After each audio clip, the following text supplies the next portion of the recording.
প্রাচীন ভারতীয় পুরাণে গরুর এক অসাধারণ শক্তিশালী ও মহিমান্বিত চরিত্র। তিনি শুধু দেবতাদের বাহন নন, তিনি ভক্তি, ত্যাগ ও মুক্তির প্রতীক। গরুরের আখ্যান একটি বিস্তৃত মহাকাব্য, যেখানে তার জন্ম, শক্তি, সংগ্রাম, মাতৃভক্তি, দেবতাদের সঙ্গে সম্পর্ক এবং শেষ পর্যন্ত বিষ্ণুর অনন্ত বাহন হিসাবে প্রতিষ্ঠিত হওয়ার কাহিনী বর্ণিত হয়েছে। গরুরের জন্মের কাহিনী শুরু হয় ঋষি কাশ্যপ ও তার দুই পত্নী বিনিতা ও কদ্রুর থেকে।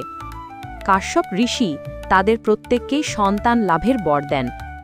কদ্রু সাপের জননী হন আর বিনিতা জন্ম দেন গরুরকে। কিন্তু ভাগ্যের খেলায় বিনিতা কদ্রুর প্রতারণায় দাসত্বে পড়ে যান। বিনিতার এই অপমানই গরুরকে পরিণত করে এক অদম্য শক্তির অধিকারীতে। গরুর জন্ম থেকেই অসাধারণ শক্তিধর। তার ডানার ঝাপটায় পৃথিবী কেঁপে ওঠে, আকাশ অন্ধকার হয়ে যায়। দেবতা, দানব, মানুষ সবাই তার শক্তির সামনে বিস্মিত। বিনিতার দাসত্ব থেকে মুক্তির জন্য গরুর প্রতিজ্ঞা করেন।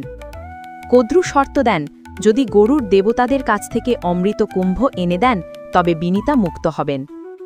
গরুর দানবদের রাজ্যে প্রবেশ করেন, অসুরদের সঙ্গে ভয়ঙ্কর যুদ্ধ করেন। দেবতাদের কাছ থেকে অমৃত আনার পথে তিনি অসংখ্য বাধার সম্মুখীন হন। তার শত্রু প্রধানত সাপেরা, যারা কদ্রুর সন্তান। গরু সাপেদের সঙ্গে লড়াই করেন, অনেক সাপ ধ্বংস করেন, আবার অনেক সাপ তার ভয়ে পালিয়ে যায়। গরুর যখন অমৃত আনতে যাচ্ছেন তখন দেবতারা আতঙ্কিত হয়ে পড়েন, কিন্তু গরুর দেবতাদের প্রতি শত্রুভাব পোষণ করেননি। তিনি শুধু মায়ের মুক্তির জন্য সংগ্রাম করছিলেন। অমৃত লাভের পর গরুর দেবতাদের প্রতিশ্রুতি দেন যে তিনি কখনো অমৃত পান করবেন না। তিনি শুধু অমৃত কুম্ভটি সাপেদের হাতে তুলে দেন, যাতে তার মায়ের দাসত্ব মুক্ত হয়। এই সময়ে ভগবান বিষ্ণু গরুরের ভর্তি ও ত্যাগ দেখে অভিভূত হন। বিষ্ণু তাকে নিজের বাহন হিসাবে বেছে নেন। সেই থেকে গরুর চিরকালের জন্য বিষ্ণুর বাহন হিসাবে প্রতিষ্ঠিত হন। গরুর শুধু দেবতার বাহন নন, তিনি জ্ঞানের প্রতীক। তার নাম উচ্চারণেই সাপেদের ভয় হয়। বহু মন্ত্র ও শাস্ত্রী গরুরের নাম উল্লেখ করা হয়েছে, বিশেষত সাপ থেকে রক্ষার জন্য। গরুরকে শক্তি, গতি ও ধৈর্যের প্রতীক হিসাবে পূজা করা হয়। তিনি আকাশের প্রভু, দেবতা ও মানুষের জন্য আশীর্বাদ স্বরূপ। গরুরের আখ্যান আমাদের শেখায়, ভক্তি ও মাতৃসেবা সর্বশ্রেষ্ঠ ধর্ম। শক্তি শুধু নিজের জন্য নয়, ন্যায়ের পথে ব্যবহার করা উচিত।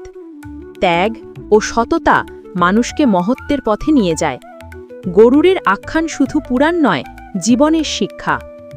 এক সন্তান কিভাবে মায়ের মুক্তির জন্য অদম্য শক্তি ও ত্যাগের দৃষ্টান্ত স্থাপন করে, সেটি এই কাহিনীর মূল শিক্ষা।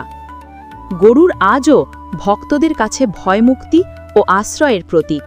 তিনি দেবতার বাহন হলেও সাধারণ মানুষের হৃদয়ে তিনি ভক্তির অবিনশ্বর প্রতীক।